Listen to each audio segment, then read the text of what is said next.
we'll talk.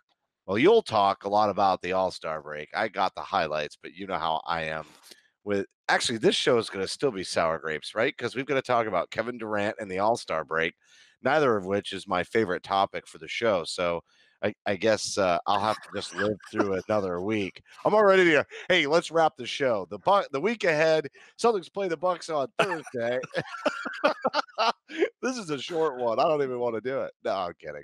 But uh, I guess you're probably feeling pretty good. You love the All-Star game, and I think there's still I a do. soft spot for you with Kevin Durant as well. Yeah, yeah. I think. Well, I mean, it's certainly not as soft as it once was. I am definitely as annoyed as probably many are in terms of his public kind of face, but his game is unquestionable, and his fit is unquestionable next to Kyrie, just about any team, really. Um, but you're right. I thought it was a good weekend. I thought, I don't want to go into All Star, but Tatum had a nice weekend. I think Kyrie had a nice weekend. I think that we're kind of at that nexus point this weekend was the Celtics were in the heart of everything. And probably most importantly is Anthony Davis said the Celtics were on his list. Now he also said there's 29 teams on that list, but the idea that, well, he doesn't want to have anything to do with Boston, I think we can put that aside as really just a whole lot of angling and backroom dealing by Rich Paul. Clearly, Well, if it we keeps didn't it know it already, juicy we for the know it now. Lakers, right? Keeps it juicy for the Lakers because they deny it, so it sounds like okay, okay.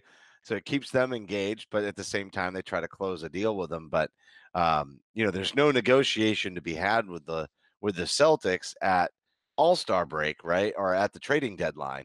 So they make it out like, oh, we don't want to, but they're really trying to get a deal done so that he can go play in the postseason. But truth is, there is no list. There's only where can you win, where can you get paid, and that's not necessarily everywhere on the former, but it certainly is going to be on the latter. He's going to get paid. So now he just has to coordinate getting to the right place so he can get some wins while he gets paid.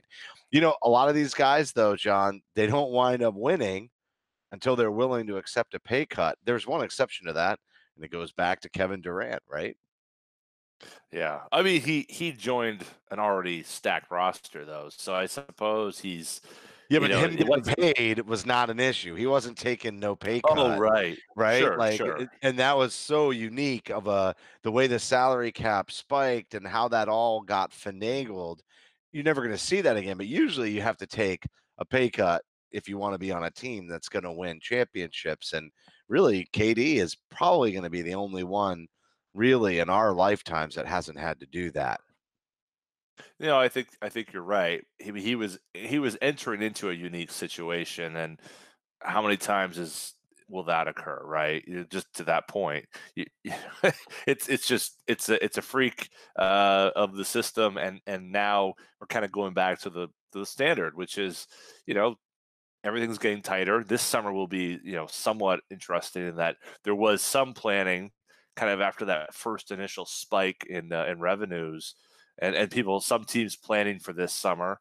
But after this, things will probably balance out a little bit, and you won't see that type of big time move to a team that's already at the apex of the sport. And so you look at Durant now, and what does he want? That's the question now. You see him as a guy who's willing to do the unconventional to some degree, but what does he really want? And I think we all ask that question of Kyrie too. What does Kyrie want? Does Kyrie want to be the guy? Does he want to be a cog in the wheel? Is there anything different about how he feels now and versus how he felt wanting to get out of LeBron's shadow in Cleveland? I think he's as different as it's being portrayed in the press. But for whatever reason, the type of person he is, it seems to lend itself to let others speak for him, and they don't seem to speak for him, and they don't seem to represent where he's coming from. Over and over and over again, we see his public pronouncements that are a bit at odds with what supposedly behind the scenes Kyrie's feeling.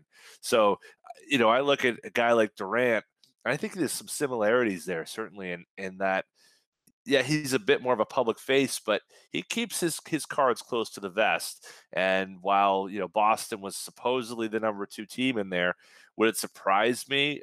Yeah, it surprised me if he came to Boston or wanted to come to Boston after July 1st, but it wouldn't shock me. The amount of buddy time and backslapping, bros being bro time between Kyrie and KD this weekend certainly makes me think it's more than just a couple dudes.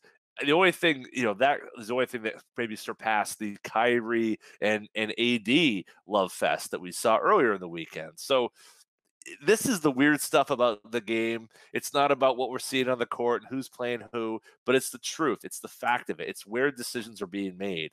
You know, Al Horford looked at Boston probably a whole lot differently before the All-Star break in 2016 than he did before. Gordon Hayward, obviously, it's a different story, but over and over and over again, we see these teams that they're really formed in February, not in July. And so you got to pay attention to it, even if it seems silly or high school. or Passing or notes in chemistry class, or unwanted. or unwanted.